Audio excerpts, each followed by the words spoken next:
Katolik yang terkasih, saya Romo Sukendar Francisco Saverius, sekarang menjadi pastor paroki di Pugeran, Yogyakarta.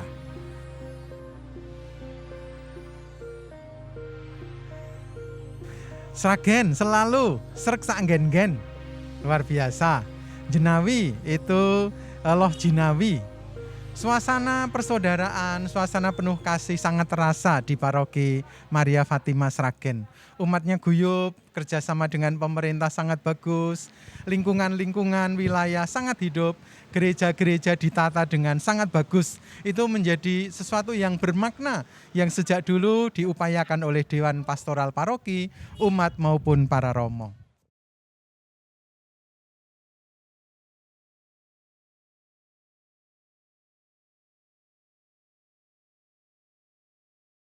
Kapel Jenawi,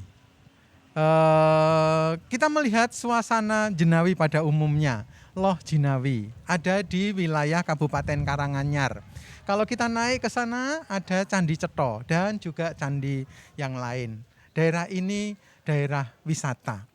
Maka kami berpikir waktu itu, Dewan Pastoral Paroki Sragen berpikir, kalau kita mempunyai tempat di Jenawi ini, Romo Petrus Supriyanto membeli tanah, umat sangat semangat untuk mengembangkan itu. Kita lalu berpikir, mau apa dengan Jenawi, dengan Loh Jenawi ini? Kita lalu berpikir soal rumah animasi atau gereja animasi. Mengapa disebut animasi? Animasi itu dari anime, anima, jiwa. Apa yang bisa dikembangkan di rumah Jenawi ini, di gereja Jenawi? Istilah di keuskupan tidak ada paroki animasi, adanya paroki, kuasi paroki, paroki administratif. Tetapi ini mau menjadi istilah khusus, menjadi rumah pembinaan. Mengapa perlu rumah pembinaan? Kevikepan Surakarta itu cukup luas. Diperlukan tempat-tempat untuk pendampingan bagi orang muda, untuk rekreasi, outbound, untuk kaderisasi. Maka kalau kita jalan ke sana Candi Cetho, lalu juga bisa ke kebun teh, bisa ke kebun karet.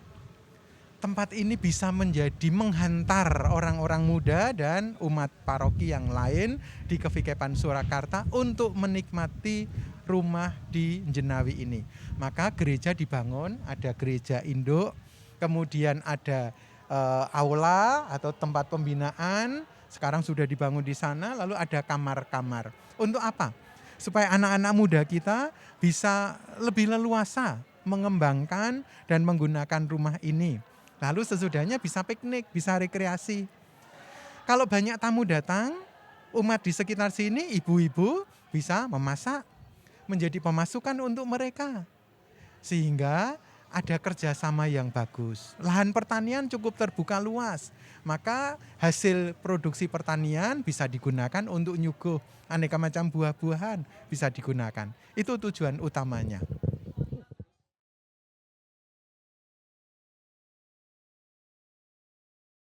Iya.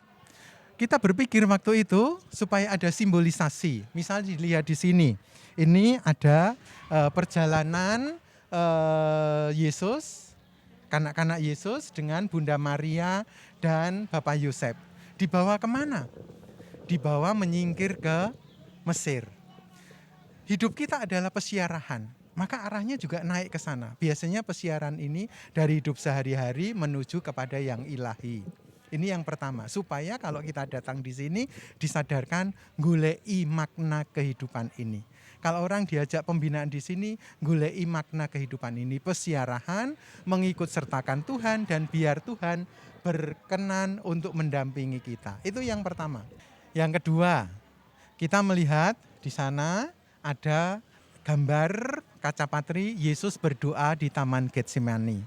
Mengapa? Kalau orang masuk ke gereja ini diingatkan dari pekerjaan sehari-hari, dari perjuangan sehari-hari dibawa dalam semangat doa, berserah kepada Tuhan tetapi bertanggung jawab untuk hidup sehari-hari. Itu yang kedua. Dalam situasi sesulit apapun, kita berani berdoa, berjuang dan berserah kepada Tuhan. Yang ketiga, di sebelah yang sana. Penggandaan roti, 5 roti, 2 ikan. Selalu istimewa bagi kita. Umat itu berjuang dengan berbagai macam cara. Diberkati oleh Tuhan. ketersediaan kita untuk membawa apa yang kita miliki, 5 roti, 2 ikan. Simbolik sekali. Umat bisa punya apa yang dari rumah dipersembahkan.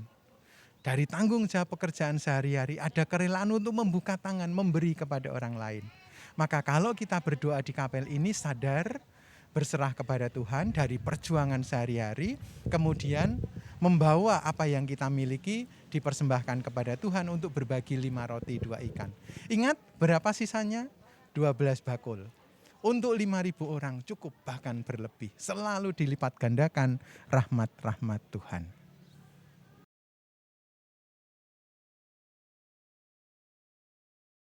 Ya. Harapan saya tentu ini cita-cita masa lalu ketika kita membuat side plan dan diserahkan kepada keuskupan sesudah kita semua setuju.